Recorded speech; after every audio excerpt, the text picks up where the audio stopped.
नमस्कार दोस्तों, आज हम बात करेंगे प्राकृतिक आपदा को लेकर के। प्राकृतिक आपदा, आप आपदा देखे होंगे लेकिन ऐसा आपदा शायद आप नहीं देखे होंगे और मैं भगवान से प्रार्थना करता हूं कि आप कभी ऐसा आपदा फेस ना करें। उन भाई बहनों को पता है जिन्होंने इसको फेस किया है और उसको मिनट भर भी, पल भर भी उसको ये भनक नहीं लगा कि मेरी जान जाने वाली है और हमारे परिवार बिछड़ने वाले हैं। आप जो है पीछे में दृश्य देख सकते हैं, इसका जिम्मेदार प्राकृतिक भी है और इसका जिम्मेदार थोड़ा सा सरकार भी है। सरकार यहाँ पर थोड़ा सा लापरवाही करती है क्योंकि मौसम विभाग को हर बात पता होता है, तो वो क्यों नहीं इन्फॉर्मेशन इन लोगों को कर दिया ताकि इन लोगों को इस प्रकार से हाल ना होता। आपको पीछे में दृश्य जो दिख रहा है ये हमारे हैं उत्तराखंड राज्य, और उत्तराखंड राज्य में ये जो आप जगह देख रहे हैं यहाँ पर कुछ बसे बसाए लोग हैं जिन्होंने अपना मतलब घर बसाया है और अपने परिवार के साथ जीवन यापन कर रहे हैं। लेकिन ये आप देखिए इधर से, तो यहाँ से अगर आप देखते हैं तो ये पानी उतरने का जो पर्वत है, पानी उतरने का रास्ता है और ये पानी उतरता जो है इस तरह से उतर करके इसको इधर से मुड़ना था, इस पानी को इधर से मुड़ना था। लेकिन कोई नहीं सोचा था कि इतना भयावह बाढ़ आएगा और इस तरह से हो जाएगा। ये पानी तो आया सही बात में, लेकिन इधर नहीं आया, ये सीधा आ गया इधर, यानी कि इसका वेग बहुत ज्यादा था, इसका वेग बहुत ज्यादा था, इस कारण से ऐसा हुआ। और देखिए कि इसको इस प्रकार से जितना इस एरिया में घर था उस सब घर को तहस नहस कर दिया और अभी तक मतलब 5 से 6 आदमी को, मतलब 5 से 6 आदमी का मौत हो गया है और इसमें मतलब 100-150 लोग लापता बताए जा रहे हैं, ऐसा मीडिया रिपोर्ट के अनुसार हैं। लेकिन कितना आदमी था यहाँ पर देखिए, एक गांव है और एक गांव में मतलब ये पूरा गांव है तो आधा गांव को नष्ट किया है। अब आधा गांव में कितना आदमी होता है ये आपको पता होगा। और देखिए इधर का दृश्य देखिए, ये पूरा का पूरा एकदम कीचड़ बना दिया, पूरा का पूरा कीचड़ बना दिया और इसमें आदमी जो है, इसमें आदमी मानव विलुप्त हो गए, यानी कि प्रकृति में मानव समा गया। सोचिए कैसा भयावह घटना हमारे सामने देखने के लिए मिला था। यानी कि एक प्रकार से हम यूं कहें तो ये प्राकृतिक रूप जो है एक भयावह रूप एक ले लिया है, जो कि इस प्रकार हमें नजरिया देखने के लिए मिलता है। देखिए यहां से ये अगर देखें ये उतरता है, लेकिन इसको उतरना चाहिए इधर, लेकिन ये जाकर के इस प्रकार से ये मतलब बहा जाता है। और देखिए ये रोड का देखिए तहस नहस, यानी पूरा हालत खराब कर दिया। जिस रास्ते में इसको जाना चाहिए था उस रास्ते में नहीं जा करके ये रास्ता बदल लेता है, बाढ़ और रास्ता बदल लेता है। तो बदलने के कारण जिस प्रकार का दृश्य आपको देखने के लिए मिलता है बहुत ही वो निंदनीय है।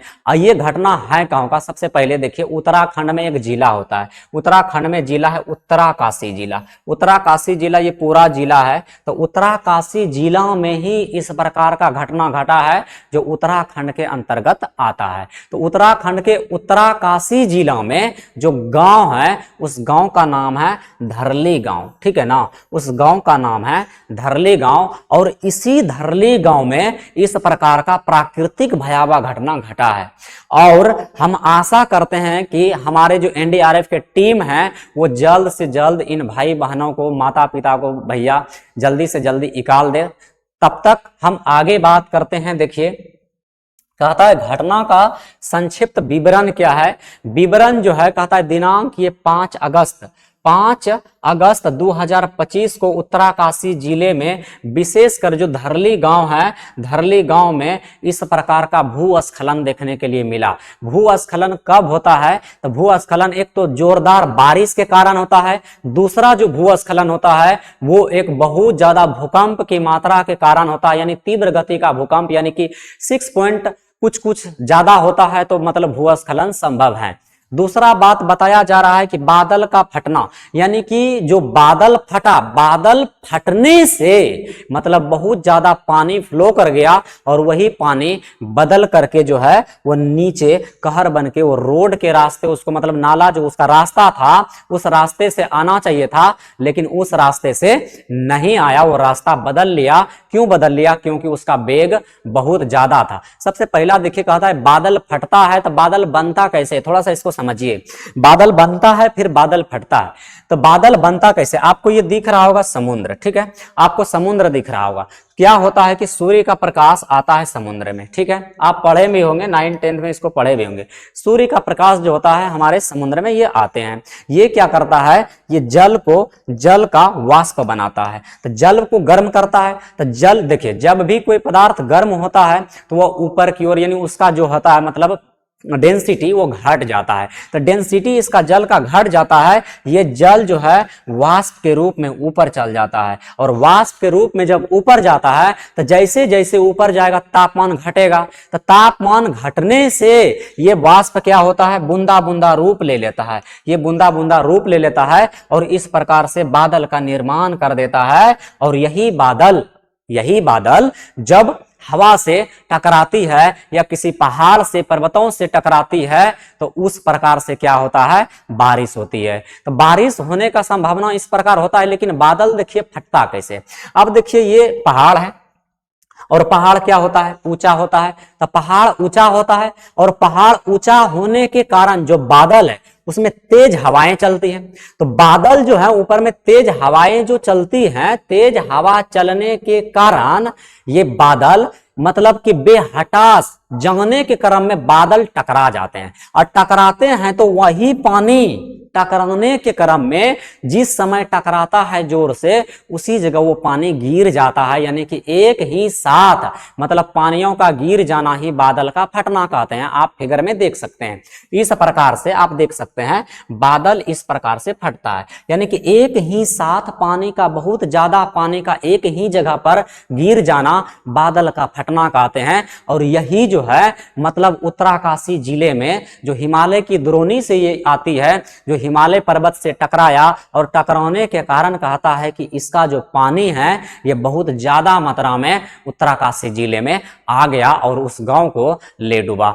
तो इस प्रकार आप बादल को समझे होंगे। कहता है नुकसान के बारे में क्या हुआ, 4 से 5 लोग अब तक मारे गए हैं और मतलब 50 से 100 लोग घायल हुए हैं। और लगभग जो है इसमें कुछ पुलिसकर्मी भी हैं, भारतीय सेना भी है, वो भी लापता हो गए हैं। और अभी तक बहुत आदमी का निरीक्षण किया जा रहा है, उसका जांच किया जा रहा है। जब तक मिल जाता है तो उसके बारे में भी हम इंफॉर्मेशन आपको बता देंगे। राहत बचाव के लिए देखिए यहाँ पर एनडीआरएफ का टीम जो है मतलब हमारे भारतीय सेना के साथ में ये लोग पहुंच चुके हैं। और वहां का जो मतलब हमारे प्रधानमंत्री है और वहां का जो मुख्यमंत्री है, तो मुख्यमंत्री और प्रधानमंत्री सीएम पुष्कर सिंह ने वहां पर जाकर के लोगों का मदद करने का कोशिश किया है और कुछ मुआवजा देने का भी कोशिश किया है। तो इस प्रकार अगर देखें तो हमारे एक प्राकृतिक आपदा ने कितना बड़ा नुकसान किया है ये देखने के लिए मिलेगा। तो प्राकृतिक आपदा के बारे में आप समझ गए। मौसमी स्थिति कहता है कि ऐसा स्थिति तब बनता है